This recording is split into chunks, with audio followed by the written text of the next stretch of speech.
2024 Toyota Bz4X Review EV Offroading. After myriad delays including that issue of wheel nuts coming loose, Toyota has finally confirmed that its first electric vehicle, the Bz4X, will hit Australian shores in February 2024.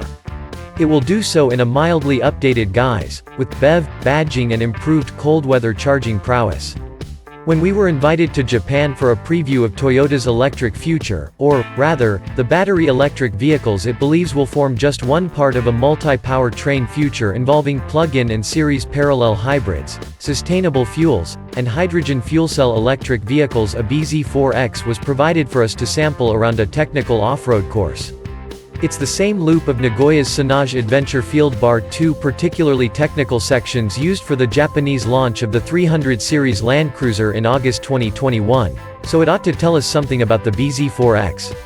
Even if it isn't entirely relevant to your typical family SUV buyer. How much is the Bz4X going to cost, and will it offer good value? Subaru has finally laid down the gauntlet for Toyota to follow.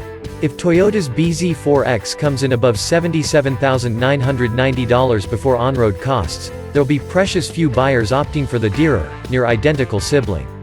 Toyota might bring a single-motor front-drive variant to Australia, unlike Subaru, as the Big T isn't as synonymous with all-wheel drive performance locally. However, spec for spec, a front-drive Bz4X is still unlikely to start below $70,000, meaning the Tesla Model Y $65,500 will remain the value king in this segment. What's the interior like? Before we got to sit at the Bz4X's helm, we were chauffeured around by course marshals, which proved a good time to evaluate the rear quarters. The bench is very broad and, thanks to a mostly flat floor, the Bz4X would comfortably fit 3 across. It feels meaningfully larger than a RAV4's back seat, with excellent vision out of the large side and front windows. Material quality is generally high and there are amenities to make family life easy. 2 adjustable air vents, 2 USB charge points, a 12-volt socket, and a fold-down armrest are all nice if expected features. The boot is typical Toyota fare, being generous in size if lacking in features. For example, there's no space for a spare tire and only one shopping bag hook. However, for those who like to take their car camping, Japanese outdoor gear specialist Snowpeak offers a host of well-integrated accessories such as a wooden table that doubles as a parcel shelf and a canopy that can easily fit in the underfloor storage compartment. Up front, the seats are accommodating and soft. The driver gets 6-way power adjustment, though the driving position with steering wheel set below digital binnacle like in a Peugeot does take a little getting used to. The Bz4X's 12.3-inch touchscreen has much improved graphics compared to Toyota's current systems. Unfortunately, because this car's all in Japanese, I can't evaluate how well it works. Its 7.0-inch digital driver's display gives enough information, but isn't anything special. Generous interior storage can all be covered to hide valuables, and the materials used, especially that yarn-like fabric on the dashboard, are interesting and warmer to the touch than we're used to from Toyota. In fact, they feel a whole lot more Subaru. Guess that makes sense, given the Bz4X's close relation to Subaru's Solterra. Driving range, charging and efficiency stats. The Bz4X is equipped with a 64 kWh 71.4 kWh gross lithium-ion battery pack made by a mix of Toyota's joint venture operation with Panasonic Prime Planet and Energy Solution and CATL. With 2 motors onboard, the Bz4X's driving range is rated at 461 km in the combined WLTP cycle. That's about average for medium SUVs, falling ahead of the Hyundai Ioniq 5 but behind the Kia EV6 and Tesla Model Y. Its 400-volt architecture allows it to take on DC electricity at a rate of 147 kilowatts for a 1080% 46,320 km range rapid charge time of 28 minutes. Charging at home. The Type 2 port located at the front left takes AC power at 7 kilowatts for a full recharge in around 11.5 hours. Driving the Bz4X off-road.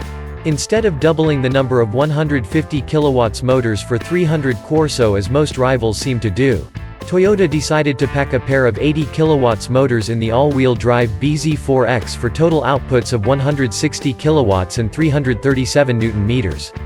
It may be off-trend, but this solution suits your typical family SUV buyer type. After all, when does the average family SUV need to hit 100 km per hour in less than 7.7 seconds? That said, it would be nice if trading in some of that power had made the Bz4X a class leader in range. The hushed operation of an EV is always a pleasure, though as brands reinvent starting processes and gear selector configurations, each car becomes a little bit of a puzzle to start. The Bz4X's shifter, for example, requires you to push down and twist after pressing a physical start button. As we start trundling along the off-road course, it's clear Toyota did not attempt a one-pedal driving mode. Instead, the small amount of regenerative braking on throttle lift is likely to feel natural to current combustion engine car owners, but those who are used to EVs will probably want more bite. With plenty of input from rough road specialist Subaru, the Bz4X has various off-road functions. X mode tweaks traction control and throttle response from normal to snow, mud, or deep snow and mud, and does a solid job in tricky situations. For steep descents, grip control functions as a mix of hill descent control and an off-road cruise control system. It limits the car's speed down hills and lets you coast along the flats at up to 10 km per hour. Grip control came in handy on a scree-covered decline as the vocal brake pump channeled pressure to the corners with the most grip to keep the Bz4X descending in a controlled and safe manner. It worked excellently. Then, we encountered a steep climb with man-mode moguls that had us lifting the front left and rear right wheels. The Bz4X doesn't have diff locks, so had to rely on its brakes and traction control to direct torque to the right place. With some patience, the electric SUV convincingly winched itself out of a tricky spot. Thanks to the instant torque delivery at any RPM, the Bz4X was much calmer than a RAV4 would have been in a similar situation. Where the RAV would have been revving its 2.5-liter four-banger to clamber up tricky sections, the Bz4X breezed up inclines with easy-going confidence. Ground clearance is an issue compared to true off-roaders. The Bz4X only has 205 mm in approach, departure angles of 17.4 and 25.6 degrees, but then this is a road-focused family SUV. For reference, a Subaru Forester manages 213 mm of clearance and 24.6 approach, departure angles. Beyond clearance issues, it was ultimately the Bz4X's 235/50ths R20 Dunlop road tires that held it back in off-road capability. When the suspension wasn't bottoming out on the bump stops, the low-speed ride is promising, the dampers rounding off sharp edges quite impressively, all boding well for the Bz4X's local introduction. Verdict: with this dirt experience to follow up publishing director Mike Stevens's brief on-road steer, we're slowly getting a picture of what Toyota's first electric car will offer. The Bz4X is not the first, the fastest, the most full of technology, or the cheapest electric vehicle. But it is a Toyota, and it proudly wears a badge that has been able to do no wrong in Australia for the last 30 years. The question remains as to whether the brand will retain its crown in a decade. Perhaps it's telling that, at the Japan Mobility Show, Toyota was showing a concept with very similar dimensions packing new battery tech that will launch after 2026. In other words, Toyota's already looking to replace the Bz4X. We'll wait to adjudicate a verdict and star rating until we've sampled the Bz4X holistically on home soil, but the conventional medium SUV will be hard-pressed to outdo the Model Y at its own game.